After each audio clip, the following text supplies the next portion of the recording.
ისედაც უუფლებო პრეზიდენტს უფლებებს კიდევ უფრო უზღუდავენ. საუბარია თავდაცვის შესახებ კანონპროექტში ცვლილებებზე, რომელიც პარლამენტში განსახილველად უკვე შევიდა.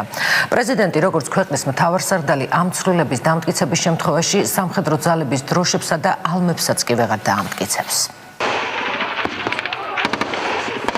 საქართველოს შეიარაღებული ძალების განსაზღვრა, მობილიზაცია, ეროვნული უსაფრთხოების კონცეფციის შექმნა, სამხედრო ძალების დროშებისა და ალმების დამტკიცება. საქართველოს პრეზიდენტს უმაღლესი მთავარსარდლის როლში უფლებამოსილება კიდევ უფრო ეზღუდება.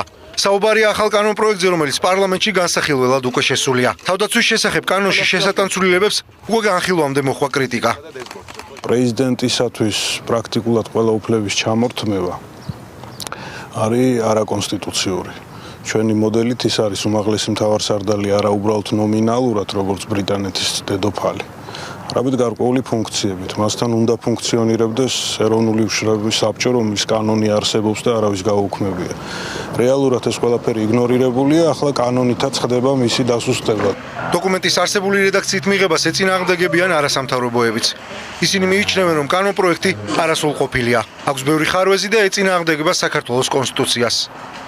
Მრავალია რომ ერთი რომ ის არ ეწინააღმდეგებოდეს კონსტიტუციას, ცალსახად იყოს წარმოადგენელი პრეზიდენტის როგორც უმაღლესი მთავარსარდლის როლი თავდაცვის ორგანიზების პროცესში და ამასთან ერთად გამოკვეთილი იყოს სათათბირო ორგანოების როგორც პრეზიდენტის, ასევე პრემიერის ფუნქციები ამ კუთხით.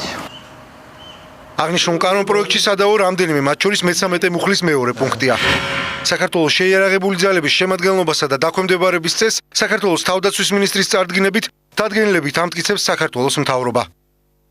საქართველოს კონსტიტუციის 98 მუხლის მე-3 პუნქტის თანახმად კი სამხედრო ძალების სახეობები და შემადგენლობა განისაზღვრება კანონით. სამხედრო ძალების სტრუქტურას კი ამტკიცებს საქართველოს პრეზიდენტი. საქართველოს კონსტიტუციასთან შეუსაბამობის გარდა ექსპერტები საქართველოს პრეზიდენტის როგორც უმაღლესი მთავარსარდალის უფლებების კიდევ უფრო შეზღუდვაზე საუბრობენ. ამ ეტაპზე არსებობს შეკითხვა და ჩემი სუბიექტური მოსაზრება, სანამ არ მოვისმენთ სხვა არგუმენტებს, რომ ეს არის პოლიტიკური გადაწყვეტილება, პოლიტიკური კონიუნქტურიდან გამომდინარე და არაფერი საერთო არ აქვს ქვეყნის თავდაცვის უნარიანობასთან. პარლამენტის თავდაცვისა და უშიშროების კომიტეტში მიაჩნიათ, რომ კანონპროექტი სრულ შესაბამისობაშია კონსტიტუციასთან. ხარვეზების გამოსწორებას კი განხილვებისას გეგმავენ. ახალი კანონპროექტი ბიუროზე ხვალგავა.